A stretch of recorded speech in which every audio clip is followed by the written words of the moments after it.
یہ جو ہے جو بجلی کا بحران کیسے ختم ہو سکتا ہے, کیا کرنا چاہیے, کون سے, تو یہ نام لیے بغیر میں یہ کہہ رہا ہوں. تو ہم نے کیئر کی, ہم نے ایسے لوگوں کو ایسی پوزیشن میں نہیں لگایا کہ جہاں کانفلکٹ آف انٹرسٹ ہو. لیکن سب سے پہلے جیسے میں نے کہا کہ وزیر اعظم کی غلطی ہے کہ ان کو دیکھنا چاہیے کہ وہ کس کو کیا ذمہ داری دے رہے ہیں. لیکن آپ کے سامنے ہے کہ یہاں تو مافیا کی حکومت ہے, government of the mafia, for the mafia, by the mafia والی بات چل رہی ہے. جو برائی نکلتی ہے وہ اندر سے ہی نکلتی ہے, اور وہی سب کچھ ہو رہا ہوتا ہے. جو آپ نے پیٹرولیم کی بات کی, آپ جی شوگر کی بات کر لیں, آپ چینی آٹے کی بات کر لیں, آپ کوئی مسئلہ اٹھا لیں, ادویات کی قیمتوں کی بات کر لیں, آپ ملک میں مہنگائی کا طوفان کی بات کر لیں, آپ کو ساری چیزیں اندر سے ہی ملیں گی. وہ اندر ہی بیٹھے ہوئے سب لوگ جو مافیا ہیں وہ ان کے اندر ہی بیٹھے ہوئے ہیں, ان کی پوری کابینہ ارد گرد, اور ان کو سمجھ نہیں آ رہی. تو یہ کانفلکٹ آف انٹرسٹ ہے. میں یہ نہیں کہہ سکتا کہ آیا جو ان کی نیٹ ورتھ ہے وہ صحیح ہے نہیں صحیح ہے, یہ ایف پی آر کا کام ہے, وہ اب ریزیڈنٹ ہوں گے, tax resident I am sure, تو اس میں سر چیز آپ کو ڈکلیئر کرنی ہوتی ہے. تو ایف پی آر کا کام ہے اور وہ ایک سسٹم ہے. اگر ہر بندہ بیٹھ کے دوسرے کے متعلق یہ اپنے فیصلے سنانے شروع کر دے کہ جی فلاں کے اثاثے غیر قانونی ہیں یا قانونی ہیں, تو وہ مناسب نہیں ہے. اس کا ایک ادارہ ہے پاکستان کا, اور اس کی ایک ذمہ داری ہے, وہ اس کا کام ہے, اس کو دیکھنا چاہیے. لیکن کانفلکٹ آف انٹرسٹ بڑا امپورٹنٹ ہے. یہ ایک ساری دنیا میں ایکسیپٹڈ پرنسپل ہے کہ آپ کسی ایسی جگہ پہ نہ ہو جہاں آپ کا کانفلکٹ آف انٹرسٹ ہے. تو یہاں تو سیدھا سیدھا جو میں نے بھی دیکھی ہے, جس کی آپ بات کریں, سوشل میڈیا میں پھیلا ہوا ہے جی کہ ان کی تو تمام کے تمام جو ان کی اپنی انویسٹمنٹس ہیں وہ انہی کے منسٹری کے ارد گرد گھوم رہی ہیں. تو وہ بالکل میرا اسی خیال طرح. ہے احتیاط ہونی چاہیے. کانفلکٹڈ کوئی بھی انسان ہو, اس کو ایسی ذمہ داری جو کہ خود اس کے اوپر بٹھا دے وہ مناسب نہیں ہے. بالکل ٹھیک, بالکل ٹھیک. ماضی میں ہم دیکھتے بھی ایسے تھے کہ عمران خان صاحب سب سے زیادہ اسی چیز پر بات کرتے تھے.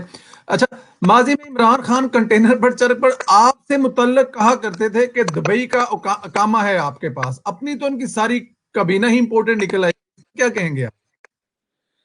دیکھیے سندیلا صاحب, میں چارٹرڈ اکاؤنٹنٹ ہوں, اور میں نے انگلینڈ سے 1974 میں کوالیفائی کیا تھا. میں 1975 میں یہاں ایک برٹش ٹیکس گروپ کا ڈائریکٹر فائنانس تھا, اور اس وقت میرے جو میں آیا تھا پڑھنے کے لیے, وہ ویزا جو تھا وہ اسٹوڈنٹ ویزا تھا. جب وہ میں کوالیفائی کر گیا, چارٹرڈ اکاؤنٹنٹ بن گیا, جب میں ڈائریکٹر فائنانس بن گیا, تو وہ ہوم آفس یو کے نے مجھے اوپن پرماننٹ ویزا جسے کہتے ہیں وہ لگا, میرا کنورٹ کر جی دیا. جس کا مطلب ہوتا ہے کہ آپ اگر یو کے سے باہر بھی رہیں تو آپ جب بھی چاہیں, آپ 2 سال کے اندر آپ کا ایک چکر لگنا ضروری ہوتا ہے. تو وہ مجھے مل گیا. لیکن میں نے کیا کیا, میرا انٹائٹلمنٹ تھی نیشنلٹی کی بھی, ذوالفقار بخاری صاحب کے پاس یا دوسرے لوگوں کے پاس تو ہیں, لیکن میں نے وہ اویل نہیں کی. میں نے کبھی برٹش نیشنلٹی یا کسی اور ملک کی میں نے نیشنلٹی نہیں لی. ایک نمبر 2 کہ جب میں پہلی دفعہ میں نے ذمہ داری لی اور میں چیف ایگزیکٹو انویسٹمنٹ بورڈ لگا 1992 میں, اس وقت میں نے اپنی یہ ذمہ داری سمجھی کہ میں وہ جو میری ایک ریزیڈنس ہے, پرماننٹ ریزیڈنس کی میری انٹائٹلمنٹ, یعنی پرماننٹ ریزیڈنٹ ویزا, اس کو ایک سٹیمپ لگا دیتے ہیں پاسپورٹ میں, اس کے بعد جی آپ کو ویزا کبھی لینے کی ضرورت نہیں ہوتی.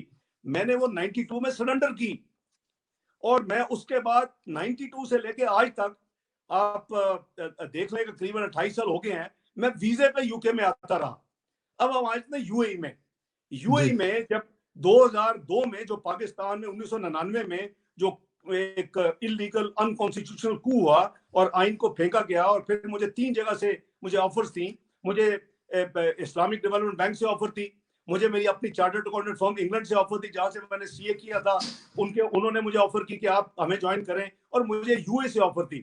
میں نے یو اے کی آفر ایکسیپٹ کی. تو جب آپ وہاں, اور میں وہ ڈکلیئرڈ ہے, میری ٹیکس ریٹرن 2002 سے 2008 6 سال میں پاکستان میں ٹیکس نان ریزیڈنٹ تھا. اور وہ ظاہر ہے کہ آپ اس ملک میں جب آپ ایڈوائزر ہیں اور آپ ایکس آفیشو ایک کمپنی کو ہیڈ کر رہے ہیں ایز سی ای او, تو آپ کا ویزا تو ہوگا نا وہاں. لیکن وہ جو تھا وہ سارا وہ کوئی انلیگل نہیں ہے, اور میں کوئی جو ہے وہ منسٹر نہیں تھا, میں کوئی اسپیشل اسسٹنٹ نہیں تھا, میں کوئی ایڈوائزر نہیں تھا. مجھے یاد ہے کہ جب 9 مارچ 2008 کو بوربن میں پیپلز پارٹی اور مسلم لیگ نون میاں نواز شریف اور زرداری صاحب کا یہ فیصلہ ہوا کہ جی کولیشن گورنمنٹ ہم جوائن کریں گے، میاں نواز شریف نے کہا جی ایک کنڈیشن ہے میری کہ 30 دن کے اندر جج جو ہیں جو ہاؤس اریسٹڈ تھے وہ رہا ہوں گے، جوڈیشری بحال ہوگی تو ہم جوائن کر لیتے ہیں. تو میں اس وقت تک اوتھ نہیں، جب تک میں گیا میں نے ریزائن کیا ایز ایڈوائزر، میں نے جو جہاں جہاں میری آفیشیل ذمہ داریاں تھیں، اور پھر 23 مارچ 2008 کو کرنے کے بعد میں پاکستان آ کے پھر میں نے اوتھ لی باقی ساتھیوں کے ساتھ 31 مارچ 2008 کو ایز وزیر خزانہ. وہ پھر وہ چل نہیں سکا چونکہ جج جو ہیں بحال نہیں ہوئے، اور مسلم لیگ نون نے میاں نواز شریف نے فیصلہ کیا کہ ہمیں پھر ریزائن کر دینا چاہیے، کیونکہ ہماری ایک ہی قوم سے وعدہ تھا کہ جی ہم 30 دن میں ہم ریسٹور کروائیں گے. تو بات یہ ہے کہ اگر میں وہاں تھا تو کوئی چھپی بات نہیں ہے، اور میں ایک پروفیشنل چارٹرڈ اکاؤنٹنٹ ہوں، اور وہ میرا جو تھا وہ ڈکلیئر تھا، وہ میں نے چھپایا نہیں ہوا، وہ سارا ہر جگہ پہ وہ ڈکلیئرڈ ہے. میں وہاں ایڈوائزر، میں نے جب فائنانس منسٹر بنا، میں نے ایک صاحب کی ٹویٹ دیکھی آج کہ جی جب میں فائنانس منسٹر تھا، یہ ابھی 2013 کی بات ہو رہی ہے، جب میں فائنانس منسٹر تھا تو میں ان الیکٹڈ فائنانس منسٹر تھا. ایکسکیوز می، آپ کو پتا کہ آپ کیا بات کر رہے ہیں؟ پڑھ تو لیں پاکستان کو، سینیٹر ان الیکٹڈ نہیں ہوتا، سینیٹر یا ایم این اے دونوں الیکٹڈ ہیں. سینٹ الیکٹڈ ایم این ہوتے اے ہیں. کو حلقہ الیکٹ کرتا ہے، اور سینیٹرز کو اس کے صوبے کی اسمبلی الیکٹ کرتی ہیں. دونوں کے دونوں جو ہیں وہ آئین کے مطابق وہ الیکٹڈ منسٹرز ہیں، وہ اوتھ لیتے ہیں اسی طرح. تو یہ انہوں نے بڑی عجیب سی بات کر دی.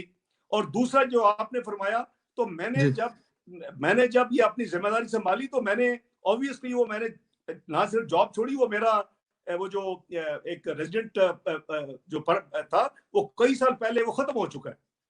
تو میرے بالکل پاس ٹھیک. نہ، میں آپ کو سم اپ کر دیتا ہوں، جی نہ جی. میں نے آج تک کسی ملک کی شہریت لی. میرے پاس یو کے کی پرماننٹ ریزیڈنسی تھی 1975 سے آن ورڈز، میرے پاسپورٹ میں اس کی سٹیمپ تھی اور ہے.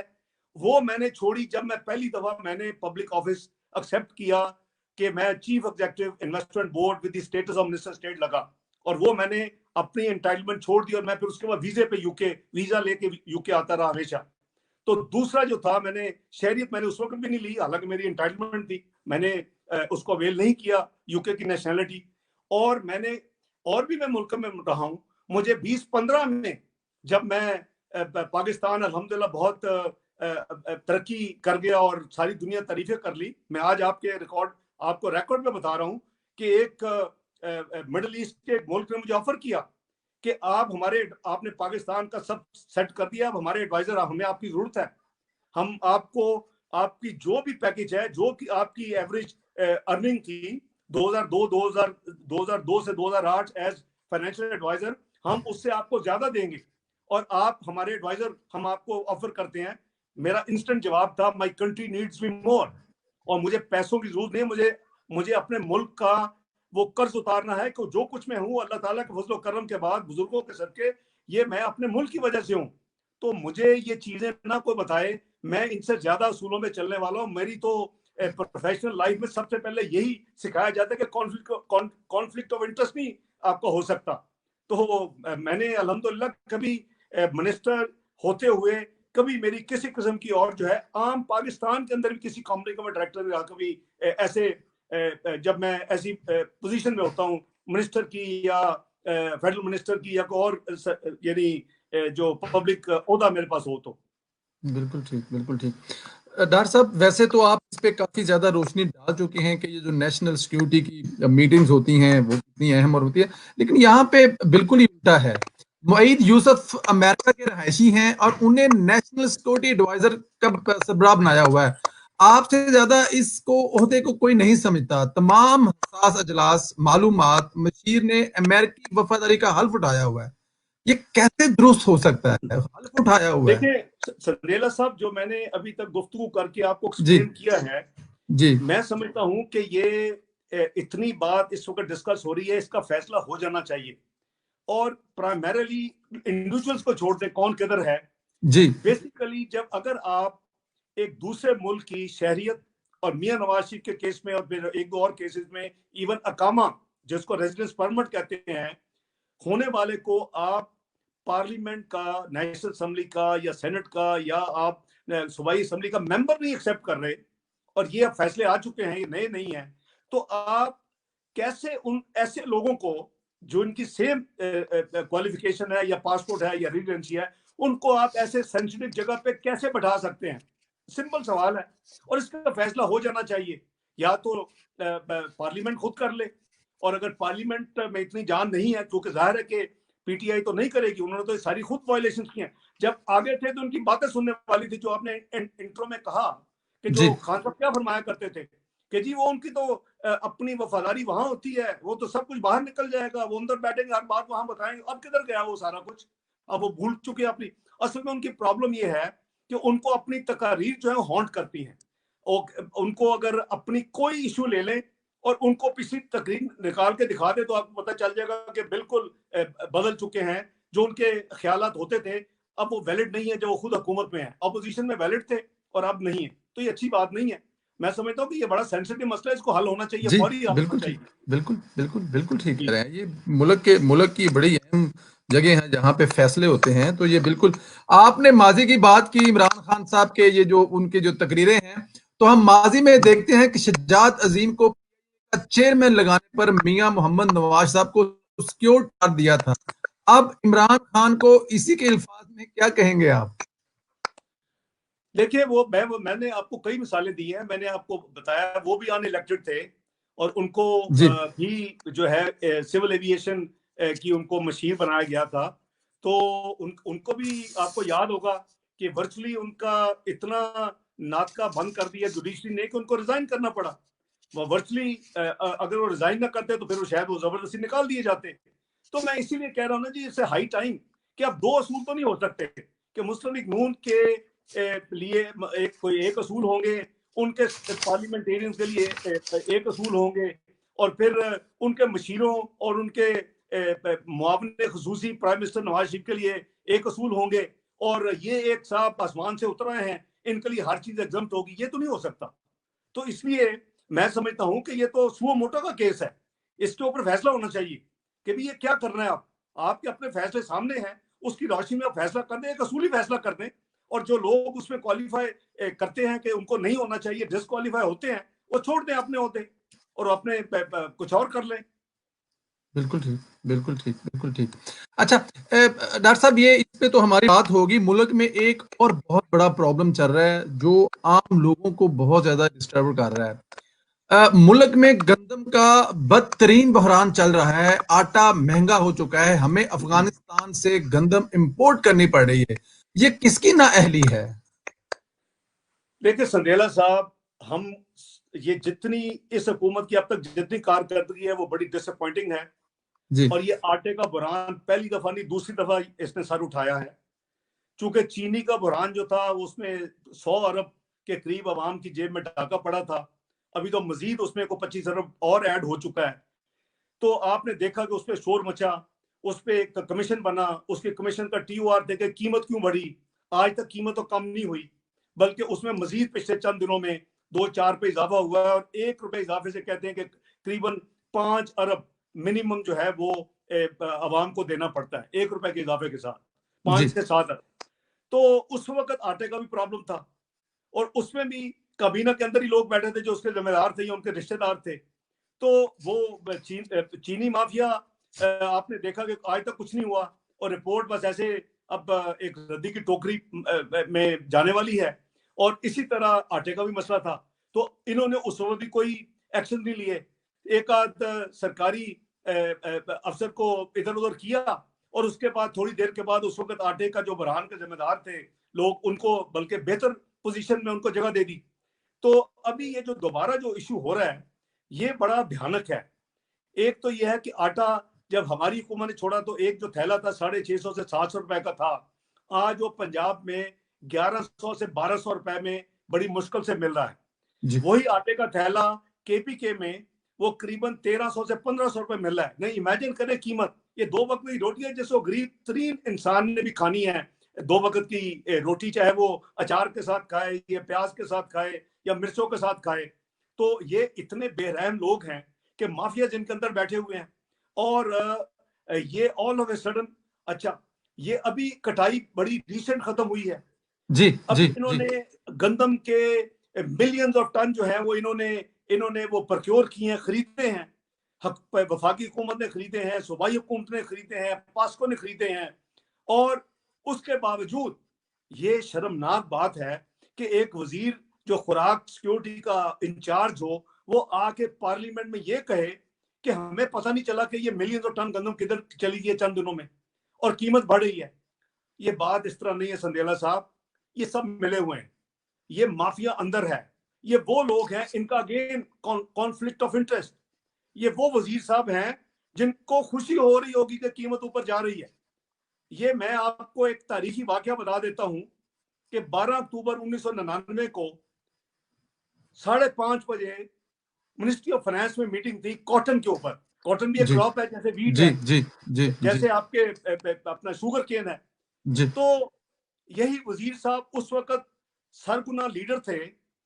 چند اور ایم این اے جو فیوڈلز تھے, فیوڈل لابی کے, یہ ان کو لیڈ کر رہے تھے کہ میں ان کی قیمت سپورٹ پرائز بڑھاؤں.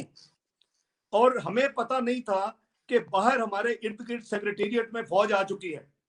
اور 1.5 گھنٹے کی میٹنگ میں نے فیصلے کیے, اور میرے ایک ایڈیشنل سیکرٹری نے آگے مجھے کہا کہ سر ایک سیکنڈ ذرا بات سنیں. میں باہر گیا تو اس نے کہا سر آرمی نے ٹیک اوور کر لی ہے. یہ 12 اکتوبر 1999 کا آپ کو حقیقی واقعہ بتا رہا ہوں. تو میں نے اندر آگے کہا بھائی یہ وزیر صاحب بھی تھے, دوسرے ایم ایل ایز بھی تھے, بیوروکریٹس بھی تھے, منسٹرز بھی تھے. میں چیئر کر رہا تھا منسٹری آف فائنانس میں میٹنگ. تو میں نے کہا جی یہ فیصلے ہو گئے ہیں. اچھا بائی دی وے شہباز صاحب نے وہ میٹنگ اٹینڈ کرنی تھی, چیف منسٹر, تو وہ نہیں آ سکے. اور مجھے نہیں پتا تھا کہ وہ تو پرائم منسٹر ہاؤس میں فوج کے اب تحویل میں آ چکے ہیں.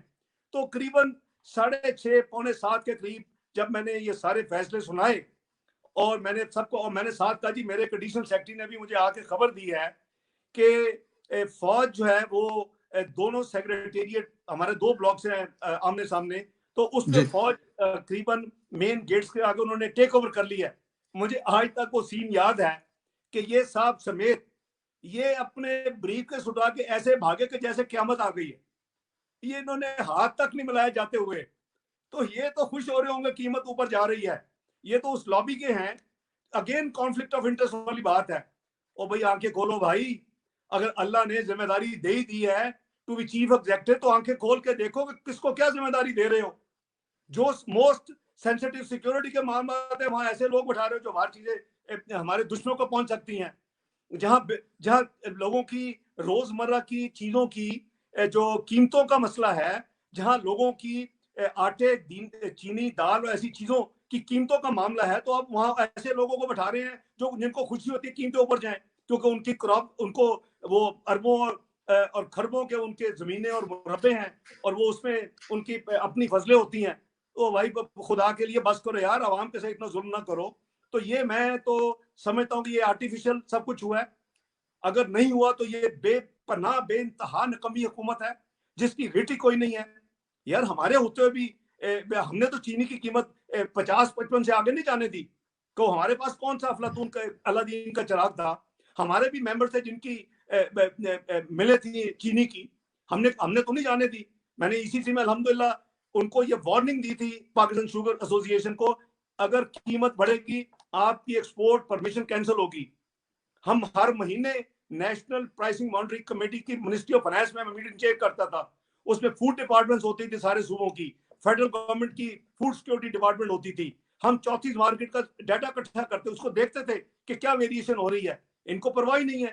یہ اٹھتے ہیں کہ جی ہم نے نوٹس لے لیا, 55 سے 60 پہ چینی چلی گئی, پھر رپورٹ پہ اپنا کمیشن بیٹھ گیا, 70 پہ چلی گئی, رپورٹ آ گئی 80 پہ چلی گئی, اب 90 کراس کر گئی ہے. یہی حال ہر چیز کا ہے. تو یہ تو ایک عوام کے لیے بے انتہا انریزنیبل حکومت ثابت ہو رہی ہے کہ اس کو نہ پرواہ ہے. یہ انکمپیٹنٹ کے ساتھ ساتھ یہ ڈس آنیسٹ بھی ہے. اور یہ خود لوگ اس میں بیٹھے ہوئے ہیں جو تمام یہ مافیاز ہیں خود, اور یہ خود یہ سارے کے سارے جتنی دوائیوں لے لیں آپ, خوراک کی چیزیں لے لیں آپ, چینی آٹا لے لیں آپ, کوئی چیز لے لیں آپ کو, آپ پیٹرولیم لے لیں, جا کے آپ کو مسئلہ انہی کے اندر سے ملے گا, ان کی صفوں سے ملے گا. یہ خود یہ تمام معاملات کر رہے ہیں. بالکل ٹھیک. کل بھی شاید کل یا پرسوں بھی کچھ 7 سے 10% دوائیاں جو ہیں ان کی قیمت پھر بڑھی ہے. اچھا، آپ نے ویسے تو سر تفصیل سے بتایا، لیکن میں پھر بھی میرے سننے والے، کیونکہ آپ کے دور میں پرائزیں جو ہیں وہ بہت، ماضی میں آپ ان چیزوں کو دیکھتے تھے، کیسے مینج کرتے تھے کہ یہ عوام تک چیزیں جو ہیں، آپ وہ کہتے ہیں جو والی پچھلے پروگرام میں 14 یا 15 ایسی چیز جو ہر بندے کو ڈائریکٹ چاہیے ہوتے ہیں، کیسے مینج کرتے تھے کہ یہ چیزیں مہنگی نہ ہو، عوام کی ریچ میں رہیں؟ دیکھیں، آپ کی ایز اسٹیٹ آپ کی ذمہ داری ہے، اور ایز جی فیڈرل گورنمنٹ آپ کی ذمہ داری ہے کہ آپ شہریوں کے، جو پاکستان کے شہری ہیں، ان کے انٹرسٹ کا تحفظ کریں۔ ویسٹرن ممالک میں جو ڈیولپڈ کنٹریز ہیں، وہاں کنزیومر پروٹیکشن سوسائٹیز ہوتی ہیں، آپ کو بھی پتا ہے، اور وہ بہت زیادہ ایکٹیو ہوتی ہیں۔ وہ ذرا سی قیمت ادھر ہوتی ہے، وہ وہاں وہ شور مچا دیتی ہیں، اور وہ مجبور کر دیتی ہیں سپلائر کو بھی اور مینوفیکچر کو بھی کہ وہ بہیو کریں۔ تو ہمارے جیسے ملک جو ہیں، وہاں حکومت کی ڈبل ڈیوٹی ہو جاتی ہے۔ تو اس کے لیے ہمارے 2 فورم تھے جس پہ ہم ریگولر مانیٹرنگ کرتے تھے ایسی چیزوں کی۔ ایک تو ہماری اکنامک کوآرڈینیشن کمیٹی جو اب بھی ہے ECC آف دی کیبنٹ، جس کو اس وقت میں فائنانس منسٹر چیئر کرتا تھا۔ ہم اس میں تمام جو سینسٹیو چیزیں ہیں، ان کے سٹاکس کتنے ہیں، ان کے ریزروز کتنے ہیں، اس کے اپنا ان کی ایک آدھ دفعہ آپ کو یاد ہوگا ہمارے 2015 میں پیٹرول کی ایک شارٹیج آئی تھی، تو ہم نے اس وقت کافی ایکشن لیے تھے، اور یعنی پھر اس کے بعد وہ کبھی، اور ایک منیمم ریزرو لیول ہم نے رکھا تھا کہ اتنے دنوں کا ریزرو آپ کو رکھنا پڑے گا جو آئل کمپنیز ہیں۔ تو یہ چیزیں جو ہے، یہ کسی بھی حکومت کی ایک ملک میں اس کی ذمہ داری ہے کہ وہ عام شہری جو ہے اس کے انٹرسٹ کو پروٹیکٹ کرے۔ دوسری، اس کے علاوہ جو ہماری ایک، اور مجھے نہیں پتا کہ ابھی وہ ہے یا نہیں، یا چل رہی یا نہیں چل رہی، ایک ہماری نیشنل پرائسنگ مانیٹرنگ کمیٹی ایک نوٹیفائی ہوئی تھی، جس کا میں ہیڈ تھا۔ اس میں ریلیونٹ منسٹر تھے، اس میں صوبائی اور وفاقی محکمے جو خوراک کے خاص کر ان کے سیکرٹریز تھے۔ تو اس پہ ہم تمام جو سینسٹیو چیزیں ہیں، اور ملک میں قریباً 3 درجن کے قریب جو کی مارکیٹس ہیں، اس میں سے ڈیٹا اکٹھا ہوتا تھا، پاکستان بیورو اسٹیٹسٹکس اکٹھا کرتا تھا، اور وہ وہاں اس کو ڈسکس کیا جاتا تھا کہ اگر کوئی بھی چیز ایکسٹرا آرڈنری کوئی شارٹیج ہو رہی ہے، قیمت بڑھ رہی ہے کوئی، تو ہم ایکشن لیتے تھے۔ مجھے آپ کو یاد ہوگا کہ ایک دفعہ یہ ہوٹلز دیکھیں، ان کے اپنے مسائل ہیں، اور وہ اپنے اس کی کوشش تو ہوتی ہے نا، ہر کو جتنا منافع مل سکے۔ تو ایک دفعہ آلو کی انہوں نے سٹوریج میں، کولڈ سٹوریج میں رکھ کے شارٹیج کر دی ملک میں، تو وہ ایک دم سے بڑھتے بڑھتے بڑھتے 30 روپے سے 70 روپے پہ چلا گیا، اور پھر بات ہو گئی 100 روپے کا چلا جائے گا۔ تو ہم نے ایکشن لیے، وہ نیشنل پرائسنگ مانیٹرنگ کمیٹی میں جب میں نے یہ نوٹ کیا، تو ECC میں نے میٹنگ کی، اور ہم نے فیصلہ کیا کہ ہم یہ نہیں ہونے دیں گے۔ ہم نے کاؤنٹر ایکشنز لیے، اور وہی جو میں نے کہا جی ود ان ویکس یہ واپس، ود ان ڈیز انشاءاللہ، اف ناٹ ویکس، تو یہ واپس آئے گا۔ اور وہ ہوا کہ وہ واپس، بلکہ اتنا ہو گیا کہ پھر 10 روپے پہ آ گئی اس کی قیمت، 10 سے بھی کم آ گئی۔ تو بات یہ ہے کہ آپ کی ایز اے حکومت، آپ نے اپنی ذمہ داری نبھانی ہے۔ یہاں تو لگتا ہے کہ ذمہ داری والی نبھانے والی تو مجھے بات کوئی نہیں نظر آتی جی۔ یہ تو بس بحران آتے ہیں، اور پتہ چلتا ہے بعد میں مافیا اندر ہی تھا، اور ایک سیریمونیل قسم کی کوئی انکوائری ہو جاتی ہے، اس کے اوپر پھر عمل درآمد بھی نہیں ہوتا، اور پھر آئیں بائیں شائیں پہ ختم ہو جاتا ہے۔ یہ بس یہ ہوتا ہے جی۔ بالکل ٹھیک، بالکل۔ اچھا، یہاں پہ پچھلے ویک کچھ اپڈیٹ پہ، ایک اپڈیٹ پچھلے ویک یہ بھی ہوئی، کلبوشن کے معاملے پر میاں نواز شریف کے خلاف بدترین سازش کرنے کی کوشش کی گئی، غداری کے الزامات لگائے گئے، مودی کا یار قرار دیا جاتا رہا، اور اب کلبوشن کی سزائے موت کی اپیل کے لیے خفیہ صدارتی آرڈیننس جاری ہوا ہے۔ اب مودی کا یار کسے کہا جائے؟ دیکھیں، یہ سندیلا صاحب، بہت ہی، میں نے بھی یہ پڑھا ہے، میرے جی پاس ایویڈنس تو نہیں ہے کہ جی یہ آرڈیننس جو ہے یہ بالکل خاموشی کے ساتھ کیا گیا۔ حالانکہ ایک آئینی پروسیس ہے، اس کے بغیر آرڈیننس جاری نہیں ہو سکتا۔ آپ کو کابینہ کی منظوری چاہیے، وہ آرڈیننس کہیں ڈرافٹ ہوگا منسٹری آف لاء میں، اور انٹیریئر ساتھ شاید اس میں انوالو ہوگی، پھر اس میں وہ کابینہ کی منظوری ہوگی، پھر وہ صدر کو جائے گا، پھر وہ آرڈیننس جاری کریں گے، پھر وہ گیزٹ ہوگا۔ تو یہ جو میڈیا کے حوالے سے میں نے جیسے کہا کہ مجھے جی کنفرم نہیں ہے، میں اس پہ کیٹیگورک نہیں دے سکتا۔ اگر یہ تمام ایسا ہوا ہے کہ چھپ چھپا کے، جو کہ بالکل خفیہ رکھا گیا، اور پتہ نہیں پھر وہ میجورٹی کی اس میں آپ کا جو کورم ہے اس کی ایون جو سرکولیشن کے ذریعے بھی کیبنٹ کی سمریز اپروو کروائی جاتی ہیں اس میں بھی ریکوائرمنٹ ہے. تو یہ کیسے ہوا, کیوں ہوا, وہ آپ سب کے سامنے ہے. اور میاں نواز شریف کو تو جو ایک محب وطن اور جو ان کی جو ہے اب لوگوں کو یاد آ رہی ہے کہ وہ تمام کے تمام الزامات جو تھے وہ صرف اور صرف ایک بھونڈا پروپیگنڈا تھا ایک الیکٹڈ وزیر اعظم کے خلاف, جو کہ اپنے ملک کی مفاد کو کبھی جو ہے وہ اس کا سودا کرنے کے لیے تیار نہیں تھا. لیکن اس کے ساتھ اس میں اس وزیر اعظم میں یہ حوصلہ اور یہ بہادری تھی کہ وہ غلط کو غلط کہتا تھا, وہ یہ کہتا تھا کہ ہم آئسولیٹ ہو رہے ہیں, وہ یہ کہتا تھا کہ ہمیں یہ کام کرنے چاہیے, وہ یہ کہتا تھا کہ ہم نے دہشت گردی کو ختم کرنا ہے, وہ کہتا تھا کہ کوئی اپنا گڈ اور بیڈ طالبانز نہیں ہے. تو وہ آج تمام چیزیں ہم وہی کر رہے ہیں جو میاں نواز شریف اپنے زمانے میں کہتے تھے. تو وقت نے ثابت کیا کہ ان کی وزڈم, ان کی جو ویژن تھی, ان کی جو اسٹیٹمنٹ شپ تھی وہ ایک جینون تھی, اور آج قوم اسی لیے ان کو یاد کر رہی ہے. صرف قوم یاد نہیں کر رہی, میاں صاحب کو صرف 2 سال میں یہ جو غدار اور یہ چیزیں کہتے تھے, اب قوم یہ دیکھ رہی ہے کہ صرف 2 سال لگے ہیں نیازی کے, اور اب لوگوں کو ایماندار نواز شریف صاحب سے زیادہ کوئی نظر نہیں آ رہا پاکستان کے پورے اس سسٹم میں.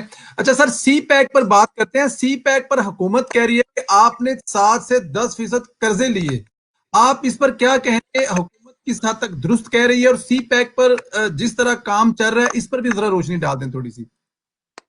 دیکھیں سندیلا صاحب, اب تو حکومت نہیں کہہ رہی, یہ جب کنٹینر پہ چڑھتے تھے یہ اس وقت کہتے تھے, اور جی ایک نہیں ان کی درجنوں سٹیٹمنٹس تھیں کہ جی یہ سی پیک جو ہے وہ سرمایہ کاری نہیں ہے, یہ تو قرضے ہیں, یہ 7% ہے, کبھی 8% کہتے تھے. اور وہ بڑی بدقسمتی سے ہمارے کئی ادارے اور کئی جو ذمہ دار ہمارے سیٹ اپ میں لوگ ہوتے ہیں جن کو تو کم سے کم علم ہونا چاہیے, وہ بھی اس غلط فہمی کا شکار ہو چکے تھے ان کی تقریروں اور ان کے ہینڈسم کی اس میں انفلوئنس میں آ کے. تو اللہ تعالیٰ کا ہر کام جو ہے وہ ہم اس وقت بھی ایکسپلین کرتے تھے, بھائی یہ 46 بلین میں سے 34 بلین پرائیویٹ سیکٹر نے لینے ہیں اور اسی نے واپس کرنے ہیں, ہمارا اس سے کوئی لینا دینا نہیں ہے. جو 12 بلین باقی ہے اس میں 6 بلین ریلوے کے ہیں, 1 پیسہ خرچ نہیں ہوا ML1 کے لیے تھا, جو ابھی انہوں نے دوبارہ 7.2 بلین کا پلان کر رہے ہیں ML1 ریلوے کے جو ٹریک ہے چائنا بارڈر تک, اور وہ بھی استعمال نہیں ہوا. باقی رہ جاتا ہے 6 billion, 34 billion plus 6 billion 3 billion Sukkur Multan جو موٹر وے کا پورا میاں نواز شریف نے لاہور سے کراچی موٹر وے بنایا تھا, وہ انڈر ٹریفک ہے, وہ BOT میں نہیں بن سکتا تھا, تو اس کے لیے حکومت کو ہی بنانا تھا.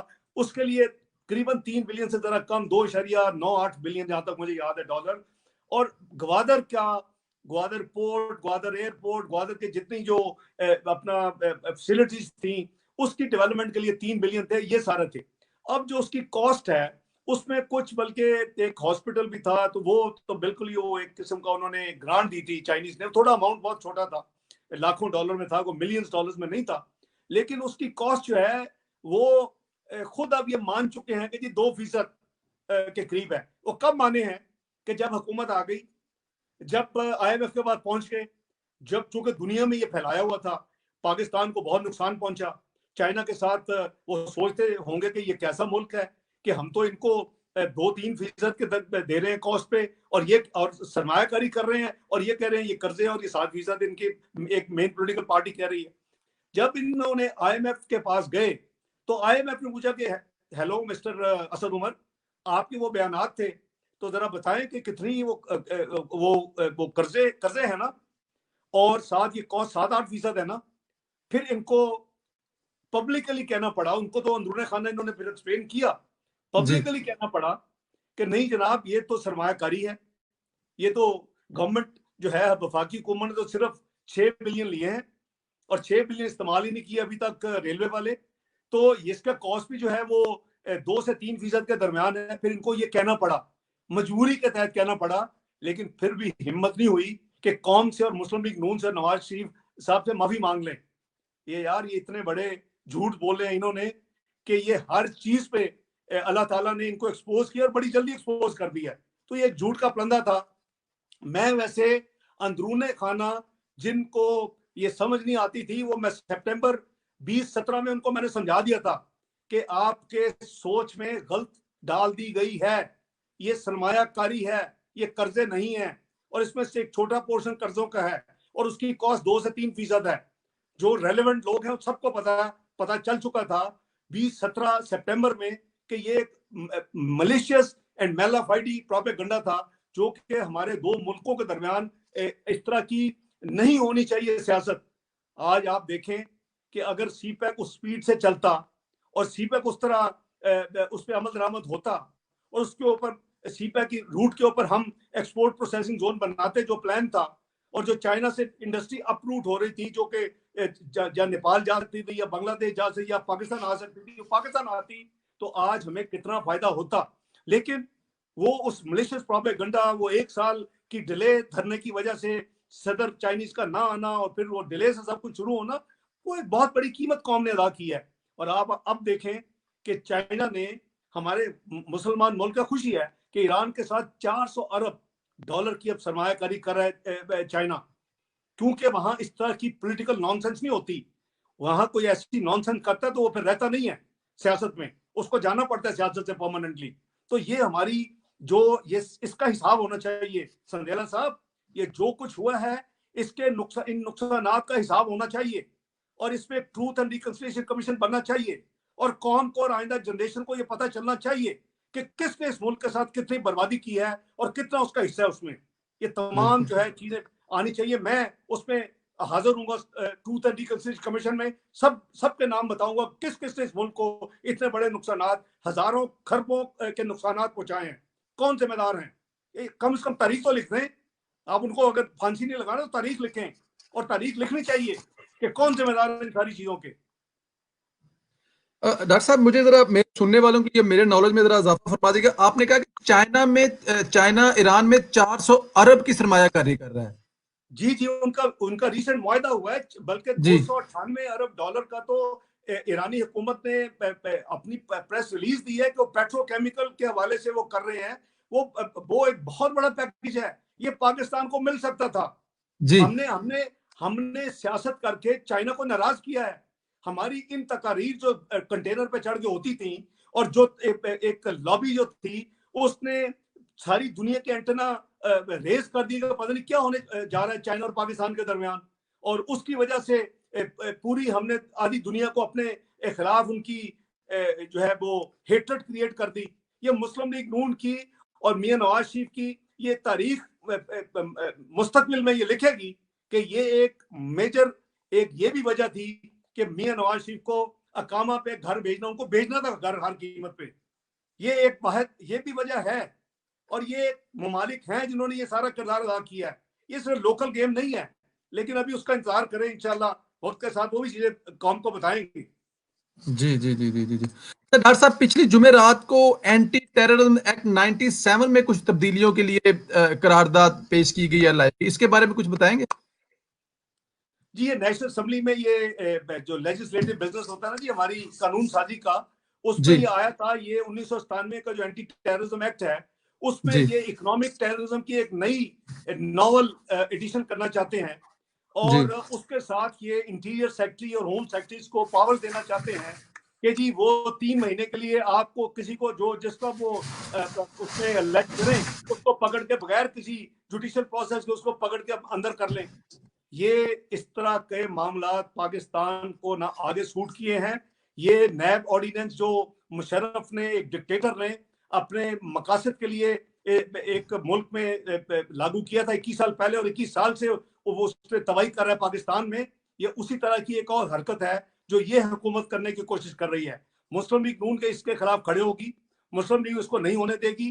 یہ اس کے ہمارے قوانین موجود ہیں, اینٹی منی لانڈرنگ موجود ہے, ہمارے دوسرے فائنینشل موجود ہیں. یہ صرف اور صرف اپنے پولیٹیکل اوپوننٹس کو, یہ ایکسپورٹرز کو, یہ بزنس مین کو, یہ ان کو بلیک میل کرنے کے لیے, یا ان کو ہیرس کرنے کے لیے, یا ان کی لائلٹی چینج کرنے کے لیے, یا ان سے چندہ لینے کے لیے اس ٹائپ کی حرکات کی ایک پلاننگ ہے جس کو ہم بھرپور ریزسٹ کریں گے. جی وہ لکیلی اس دن پاس نہیں ہو سکا, اور وہ سینسٹائز ہو گیا. ہماری پارٹی, میری بھی بات ہوئی, اور انہوں نے اپنا جو لیڈرشپ ہے وہاں انہوں نے بھی وہاں اس کو ٹیک اپ کیا. دوسری پولیٹیکل پارٹیز نے بھی کی, ایون حکومتی ارکان کو بھی یہ حیرانگی ہوئی اس کو سمجھ کے اور دیکھ کے کہ یہ کیا ہونے جا رہا ہے. تو یہ مجھے لکیلی ملا, میں نے اس کو فلیگ کیا, اپنے لیڈرز کو دیا, ان کو ان کے نالج نوٹس میں لائے. تو یہ واپس اس کی دونوں ہاؤسز کی ایک جوائنٹ کمیٹی بن گئی ہے کہ اس کو ریویو کر لے. لیکن یہ ایک بڑی کلیور طریقے کے ساتھ ایک نیا نیب آرڈیننس ٹائپ ایک اور بلیک میل ٹول ڈریکونین لا کی امینڈمنٹس کرنے جا رہے تھے, لیکن وہ وقت پہ پکڑا گیا اور نہیں ہونے دیا. جی بالکل ٹھیک, بالکل ٹھیک. اچھا ڈاکٹر صاحب, ایک نظر سے خبر گزر رہی تھی, پچھلے سال حکومت نے گزشتہ سال جو دعویٰ کیا تھا کہ جون 2020 تک سرکل جو ڈیٹ ہے وہ 100 بلین سے نیچے آ جائے گا, اس پر بس فرمائیں گے اس پہ کیا سچویشن ہے اس وقت, نیچے آ گیا ہوا ہے؟ یہ تو آپ سندیلا صاحب اس کو فون کریں نا, جو منسٹر انچارج ہے جس نے بیان دیا تھا. آپ بات کریں, یہ پچھلے سال 2019 میں سٹیٹمنٹ تھی جی, اور اس وقت یہ تھی پاور سیکٹر ڈیٹ کے بارے میں. یہ جب ہماری حکومت آئی تھی سندیلا صاحب, یہ 503 ارب ہمیں ورثے میں ملا تھا. پیپل پارٹی جب چھوڑی تھی انہوں نے تو 503 ارب سرکو ڈیٹ دینے والا تھا. جب ہم نے حکومت چھوڑی جون 2018 میں, تو یہ اس وقت اس کا جو حجم تھا وہ قریباً 1100 ارب تھا. اور اس پہ پی ٹی آئی نے شروع کر دیا اپنا, حکومت ان کی آ گئی, تو انہوں نے یہ ریکارڈ پہ ہے, یہ یعنی کوئی آپ یا میں نہیں کہہ رہے, یہ تو ان کا بیان ریکارڈ پہ ہے کہ انہوں نے کہا تھا کہ ہم جون 2020 تک, جو کہ گزر گیا 30 جون 2020 تک, ہم اس کو 100 ارب پہ لے آئیں گے. تو اب آپ ان سے پوچھیں کتنے پہ ہے یہ آج کل, کہ مجھ سے پوچھنا ہے. سر بتا دیں تو مہربانی ہے, سننے والے انتظار کر رہے ہیں کہ 2200 ارب کے قریب, 2200 ارب. جی, 100 نہیں. وہ بس منسٹر ایسی چھکے مارتے ہیں. وہ کبھی کہا کرتے تھے کہ ڈاکٹر صاحب نہیں محنت کرنے دل کرتے ہیں, میں اپنا کندھے تے چوک کے میں ٹی وی اسٹیشن لے کے جایا کرا. وہ اس طرح کے منسٹرز ہیں. وہ ہر الیکشن سمبل پہ انہوں نے الیکشن لڑا ہوا ہے آج تک, جتنے الیکشن ہوئے ہیں پاکستان میں پچھلے چند. تو میں کیا کروں, دعائی کر سکتا ہوں اپنے دوست کے لیے. ایک اچھا ٹائم گزرا ہوا ہے 20-13. اب ہم ان کو کچھ کہہ بھی نہیں سکتے کیونکہ کہہ رہے ہیں کہ وہ آپ کے دوست ہیں. اچھا سر, وہ الیکٹیبلز ہیں, وہ کسی نے کہا نا کہ جی وہ گوگلز میں یا اس ڈکشنری میں وہ اس کی لوٹے کی انگلش نہیں مل رہی تھی, تو لوٹے کی انگلش اب الیکٹیبلز ہے. بالکل ٹھیک, بالکل ٹھیک. اچھا ایک چیز اور فرمائیے, آپ کی حکومت نے 1984 کے بعد کمپنی لا کو 2017 میں جب تبدیل کیا تھا, اس میں کچھ اچانک تبدیلی کی خبریں یا کچھ چیزیں آ رہی ہیں یا کوشش کی گئی یا کی گئی, اس کے بارے میں کچھ فرمائیں گے آپ؟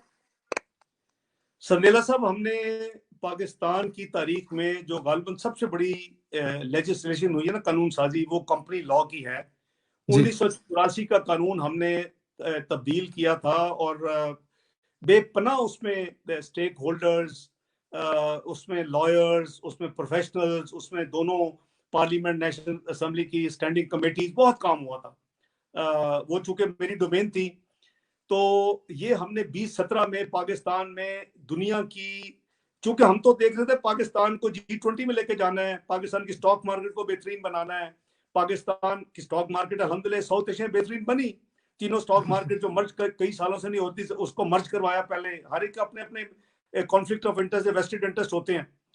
تو وہ ہم نے قانون, اس میں ہم نے بڑی سب چیزیں ڈالی تھی. پاناما 2016 میں ہو چکا تھا, چونکہ میں اس کو ہیڈ کر رہا تھا سارے کام کو, تو اس میں ہم نے ڈالا کہ جی آف شور کمپنی میں جو بھی ڈائریکٹر شیئر ہولڈرز ہوں گے, ان کو جو انٹرسٹ ہوں گے, اس کو ڈسکلوز کرنا پڑے گا پاکستان میں. جو security exchange corporation of Pakistan ہے, اتھارٹی ہماری. پھر اس میں تھا کہ نیب میں جو لوگ پلی بارگن اس طرح کی پرابلمز ہوگی وہ ڈائریکٹر نہیں بن سکتے.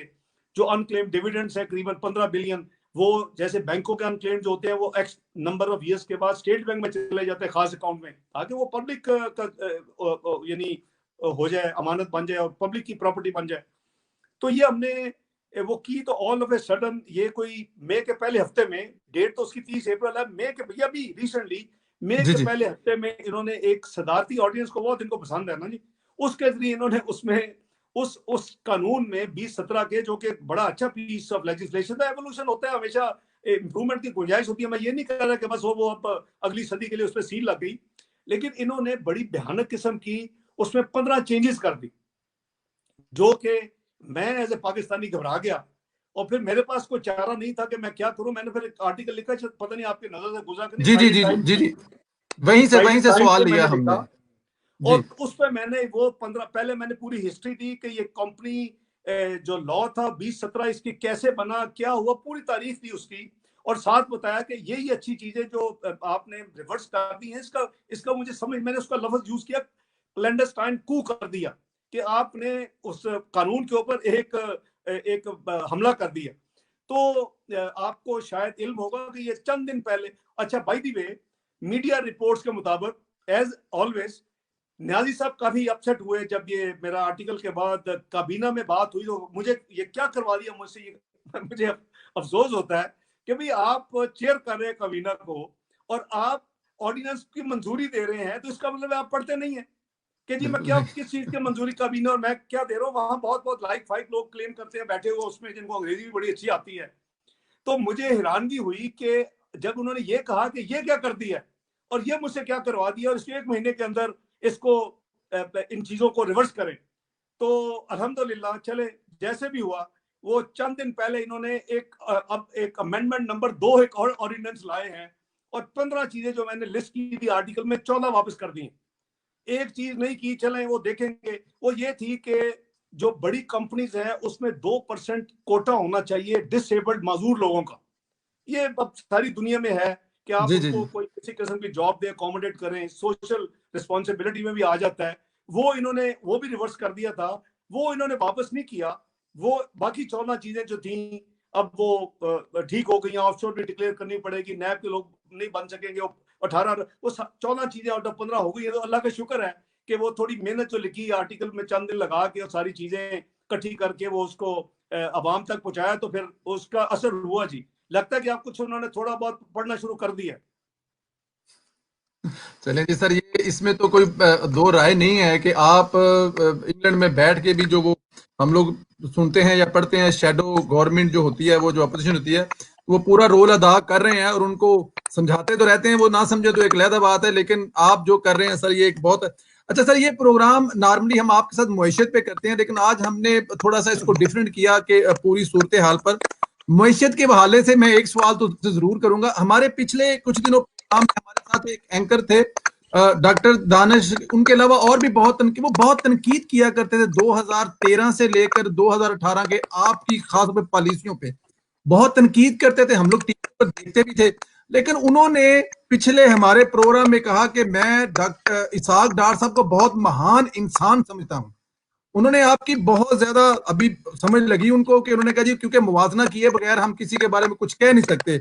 تو سر اب آپ اپنے ایکسپیرینس پہ اتنا کچھ آپ نے کہا کہ ذرا جو موجودہ ملک میں بے روزگاری ہے, مسائل ہیں, چیزیں ہیں, معیشت پہ بھی تھوڑی سی روشنی ڈال دیں, ایک پوری معیشت پہ, تو اس پہ بھی ذرا مہربانی ہوگی.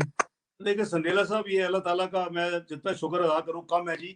یہ بات صحیح ہے کہ وہ کمپیئر کر کے ہی لوگوں کو پھر اندازہ ہوا ہے 2 سال میں کہ میاں نواز شریف صاحب کی قیادت میں ہم نے پاکستان کو کہاں لے کر گئے, اور اللہ کرے کہ ہم اس کو اگر اسی طرح آگے جاتا تو ہم دنیا میں 18ویں معیشت بن جاتے چند سالوں میں. لیکن ابھی تو ہمیں بتایا جا رہا ہے ہم 54 معیشت بنیں گے, جو کچھ ان 2 سالوں میں ہم نے اپنا بیڑا گرک کر لیا ہے. تو وہ یہ ہوتا تھا کہ میں مجھے یاد ہے ڈاکٹر دانش صاحب بڑے one of the worst Currituck ہوتے تھے, یہ بہت زیادہ ناقد تھے, تنقید کرتے تھے.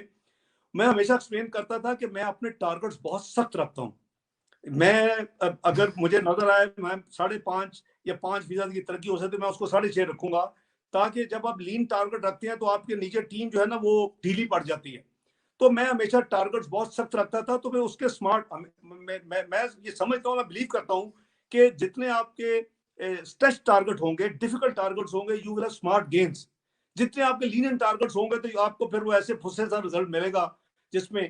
تو یہ ڈاکٹر دانش صاحب کی بھی مہربانی, اور بھی بہت ایسے ساتھی ہیں کہ اللہ تعالیٰ نے 2 سال میں ان کو دکھا دیا ہے کہ ہم کدھر لے کے جا رہے تھے اور کدھر تھے. وہ اگر 5.8% پہ اس وقت خوش نہیں تھے اور کہتے تھے ڈاکٹر دانش صاحب یہ 6 اور 7 کیوں نہیں ہے, تو آج ان کو نظر آ رہا ہے کہ جی یہ تو 0.4% پہ نیگیٹو چلا گیا ہے. حالانکہ ورلڈ بینک کہہ رہا ہے یہ 2% نیگیٹو ہوگا, میں کہہ رہا ہوں 1.5% نیگیٹو ہوگا, ابھی بھی انڈرسٹیٹ کر رہے ہیں. تو وہ اللہ کا فضل ہے جی. میں سمجھتا ہوں کہ ابھی تک تو جو کچھ ہے آگے آگے دیکھے ہوتا ہے کیا. اللہ تعالیٰ کا بڑا کرم ہے کہ اللہ تعالیٰ نے اب تو عوام آپ کسی ٹیلی ویژن چینل پہ پتہ نہیں کتنا دکھاتے ہیں, رونا آتا ہے لوگوں کو دیکھ کے جب وہ عورتیں اور لوگ جو ہیں مزدور اور عام شہری اور مڈل کلاس بیچارے اپنے مسائل بیان کرتے ہیں. وہ کہتے ہیں اب کدھر جائیں. ابھی دیکھیں نا, یہ تو ہر چیز کہنا آسان ہوتی ہے. 35 روپے جی, یہ کہاں چلے جاتے ہیں 10 ارب, یہ پی ٹی وی کے اوپر یہ کیا انہوں نے تماشا لگایا ہوا ہے مسلم لیگ نون نے. یہ تو پی ٹی وائی تو صرف حکومت کا کام کرتی ہے, یہ تو ڈاکہ ہے. اب کیا آرام سے خاموشی کے ساتھ 35 روپے کو 100 روپے کر دیا. اب 35 30 کو ارب 100 کا کر ڈاکہ دیا. کدھر جا رہا ہے جی. اب 30 ارب کا ڈاکہ مجھے بتایا نیازی صاحب کدھر جا رہا ہے. وہ ہم نے بھائی, ہم وہ پارٹی ہیں جس نے اس ملک میں ریڈیو لائسنس ختم کیا تھا. وہ بھی اسی طرح کی فیس ہوتی تھی, ایک ٹی وی ہوتی تھی فیس, ایک ریڈیو کی ہوتی تھی. اور جب میں وزیر خزانہ تھا 1999 کا بجٹ اٹھا لیں تو یہ میں نے الحمدللہ مسلم لیگ نون نے میاں نواز شریف کی قیادت میں پاکستان میں آکٹا ضلع ٹیکس ختم کیا تھا, جو کہ 26,000 پوائنٹ پہ لوگ دیتے تھے.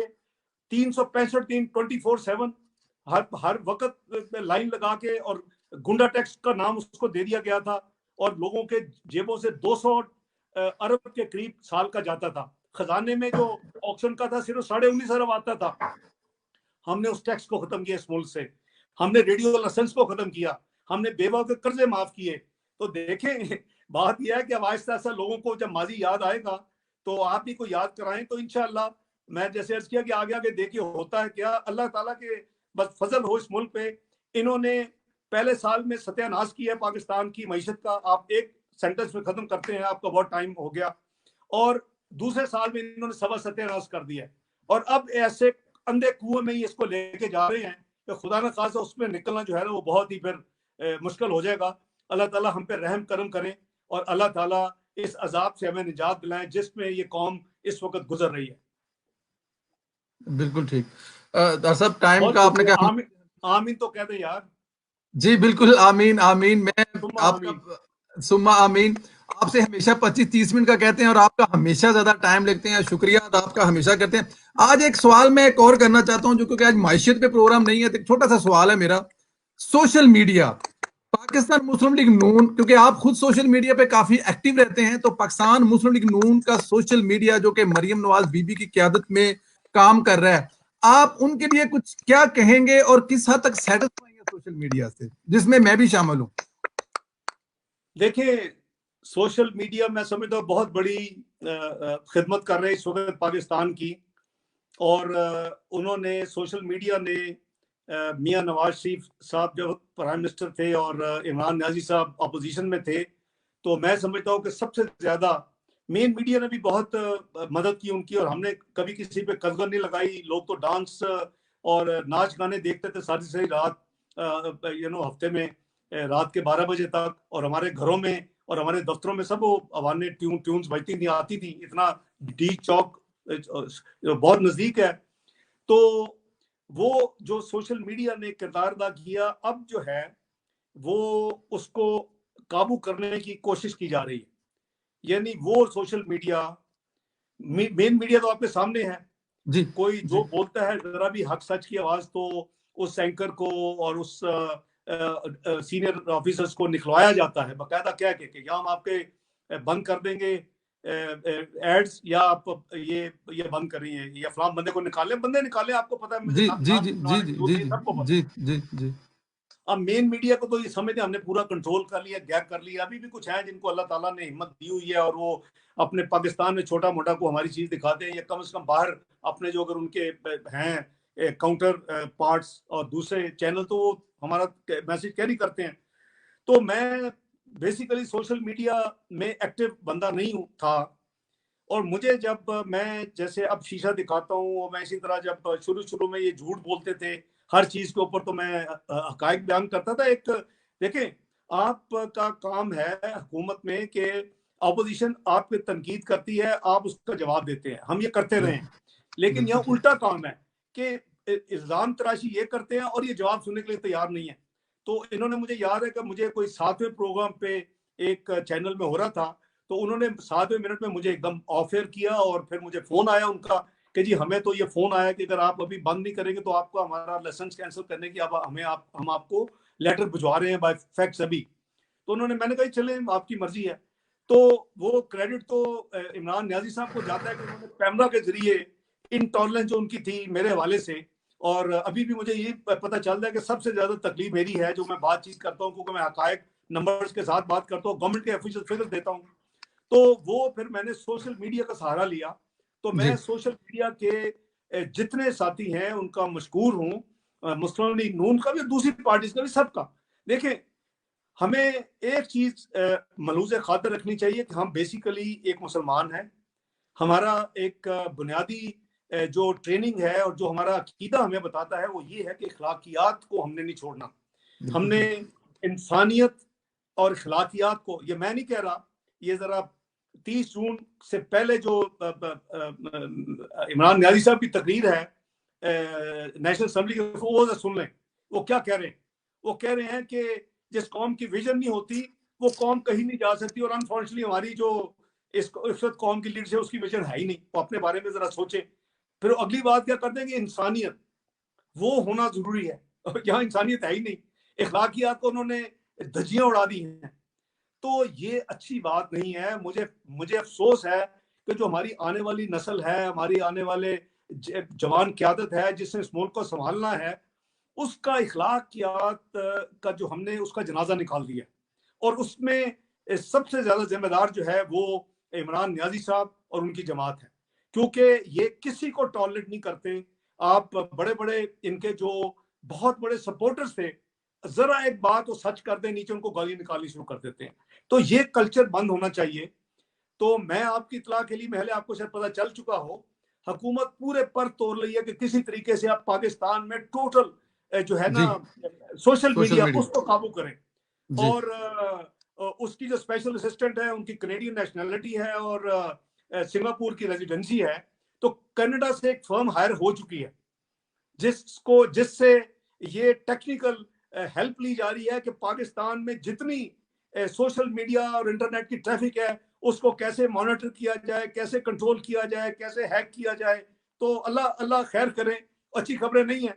بہرحال آپ اچھا کام کریں، اور جو بھی جو اپنی مسلم لیگ نون کی ٹیم کو لیے میں خاص پیغام یہ دوں گا کہ کسی بھی حالت میں وہ اپنے اخلاق کو نہ ہاتھ سے چھوڑیں، وہ عزت احترام میں رہیں، وہ حق کی بات کریں، وہ حقائق کہیں، وہ آرگومنٹ دیں، لیکن عزت احترام کے ساتھ، بڑوں کی عزت اور جو چھوٹے سے ان سے شفقت.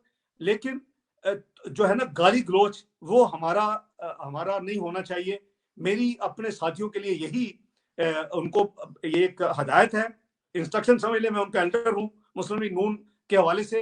اور میری دوسرا جتنا سوشل میڈیا ہے اس سے گزارش ہے کہ پلیز یہ کلچر بند کر دیں. یہ کلچر جو ہے یہ ہماری قوم کے لیے، ہمارے ملک کے لیے، ہمارے نسلوں کے لیے اچھا نہیں ہے. یہ ختم ہونا چاہیے. عزت احترام کے رہ کے آپ بات کریں، آپ بالکل آپ کا حق ہے. آپ کسی کو کوئی ایگزمپشن نہیں ہے کہ کسی کی چیز غلط ہے تو اس کو اس سے کور اپ دے، نو، لیکن احترام اور عزت اور اخلاق کے دائرے کے اندر رہ کر. بالکل ٹھیک، بالکل. سابق وزیر خزانہ اسحاق ڈار صاحب، آپ کا بہت کے لیے انشاءاللہ تعالیٰ آگے بھی آپ سے انشاءاللہ تعالیٰ ہم لوگ رہنمائی لیتے رہیں گے. بہت شکریہ سر. بہت شکریہ جی. Thank you. آپ نے دیکھا جی ہمارے ساتھ سابق وزیر خزانہ اسحاق ڈار صاحب تھے. انہوں نے کتنی تفصیل سے بتایا. آج ہم نے ان سے پروگرام جو ہے وہ معیشت پہ نہیں کیا تھا، موجودہ صورتحال پہ کیا تھا. یہ جو دوہری نیشنلٹی والے کچھ 14 15 18 بندے ہیں، ہم لوگ خود بھی مطلب اسی میں آتے ہیں، لیکن کیونکہ اس پہ تنقید بہت زیادہ کی جاتی ہے، اس کے حوالے سے پھر ہم لوگ کسی ٹائم انشاءاللہ تعالیٰ میں کچھ ٹویٹس دیکھ رہا تھا، ان کو لیں گے ہم لوگ انشاءاللہ تعالیٰ کسی ٹائم پروگرام میں، تو ان سے کچھ اس بارے میں بھی رہنمائی لیں گے انشاءاللہ تعالیٰ جلد. کل ہمارا پروگرام ہوگا انشاءاللہ تعالیٰ اسی ٹائم پہ. تو کل تک کے لیے اپنا خیال رکھیں. مجھے اجازت دیں، انشاءاللہ آپ سے کل ملاقات ہوگی. بہت زیادہ شکریہ آپ لوگوں کا. میں بلکہ ہمیشہ کی طرح آپ لوگوں کا شکریہ ادا کرتا جاؤں. آپ لوگ جتنے پیار سے، محبت سے پروگرام دیکھتے ہیں. ڈار صاحب نے اینڈ میں جو بات کی ہے نا وہ بہت بڑی بات ہے. میں بھی اکثر کہا کرتا ہوں کہ ہمارے اس پیج پہ بھی کچھ لوگ ایسے ہوتے ہیں، کبھی کبھی میں دیکھتا ہوں کہ وہ غلط ملت قسم کے ہو جاتے ہیں. تو میری ریکویسٹ جو ہے نا وہ اپنے نون لیگ والوں سے ہے، کیونکہ ہمارا ان پہ چلتا ہے. ہم ان کے لیے، جیسے ڈار صاحب نے کہا کہ وہ نون لیگ کے لیے ہیں، تو وہ دوسروں سے تو عرض ہے، لیکن اپنے جو میرے ہیں دوست ہیں، بھائیوں سے میں جس طرح بھی کہہ لوں، جو بھی میرے لفاظ لے لیں، آپ لوگ اگنور کیا کریں. اگر کوئی دوست دوسری کسی پارٹی سے جن کو ڈار صاحب کی یا پرویز سندھیلا کی شکل پسند نہیں ہے تو وہ اگر کچھ ایسی کرتے ہیں تو ان کو اگنور کر دیں. آپ کا اگنور کرنا ان کے لیے بہت ہو جائے گا. صرف اگنور کر دیں, وہ خود بخود ہی 2-4 لفظ لکھیں گے, واپس چلیں گے. جب آپ ان کو کاؤنٹر کریں گے تو وہ پھر غلط ملط ہو جائے گا. تو کوئی بھی دوست دوسری پارٹی سے تعلق رکھتا ہو, ان کو ہمارے خیالات, ہمارے جذبات یا ہماری چیزیں کہیں پسند نہ آئے تو آپ ان کو اگنور کر دیا کہ یہ میری ریکویسٹ ہے آپ لوگوں سے. آپ میرے چھوٹے بھائی بھی ہیں بہت زیادہ اس میں جو دیکھتے ہیں, اور بہت زیادہ بڑے بھائی بھی ہیں, تو تمام چھوٹے اور بڑے بھائیوں سے یہی عرض ہے کہ جب ایسا کچھ ہو تو آپ اس کو اگنور کر دیا کریں. کل انشاءاللہ تعالیٰ آپ سے ملاقات ہوگی. کل 2 نوجوان چیئرمین ضلع کونسلز ہمارے ساتھ ہوں گے. میں چاہتا ہوں کہ ہم لوگ بلدیاتی نظام پہ بھی کچھ چیزیں کریں کہ بلدیاتی نظام کو کیوں گرایا گیا اور بلدیاتی نظام پہ یہ چیزیں کیسے چل رہی تھی, کیا اس کے نقصانات تھے, کیا اس کے فائدے تھے. تو اس کے لیے کل 2 نوجوان آنے والے دور کے جو لیڈر ہیں وہ ہمارے ساتھ ہوں گے انشاءاللہ تعالیٰ. کل آپ سے 10 بجے ملاقات ہوگی. اپنا بہت زیادہ خیال رکھیں. مجھے اجازت دیں. خدا حافظ.